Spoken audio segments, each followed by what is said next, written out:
গাছের ডাল ব্যবহার করে ক্লে দিয়ে খুব সুন্দর একটা ইউনিক ভিডিও বানিয়ে নিলাম। যদিও এটা আমি আপলোড করতে চাইছিলাম না, পরে দেখি ভিডিওটা অনেক সুন্দর হয়েছে, তার জন্য আমার কাগজটা একটু ভুল কম হয়েছে, আমি নিজের মতো করে এমনি আর্ট করে নিয়েছিলাম। তোমরা চাইলে সুন্দর করে গোল করে কেটে নিতে পারো। তারপর আমি নেভিগুলোকে এটা এরকম করে কাঁটা চামচের সাথে ছড়িয়ে নিলাম। তোমরা চাইলে পেন্সিল দিয়ে এটা প্রথমে ডিজাইন করে নিতে পারো। তারপর আমি গ্রিন কালার ক্লে নিয়ে এরকম ফুল করে কাঁটা চামচের সাহায্যে ছড়িয়ে নিচ্ছি। তোমরা কেউ আমার নিয়ে দেখো না প্লিজ।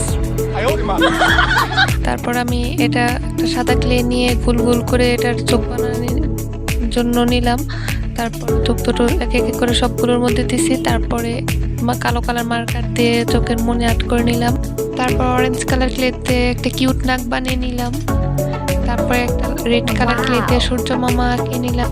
ভিডিওটি ভালো লাগলে একটি লাইক এবং সাবস্ক্রাইব করে দিও। তারপর আমি কালো কালার মার্কার দিয়ে ওদের পা আঁকিয়ে নিলাম। তারপর ডালের উপর আঠা লাগিয়ে নিলাম। তারপর এরকম করে সবুজ কালার পাতা দিয়ে নিলাম। তোমরা চাইলে আরো ডিজাইন করে নিতে পারো। তারপর আমার কমপ্লিট এত সুন্দর একটা ইউনিক ভিডিও।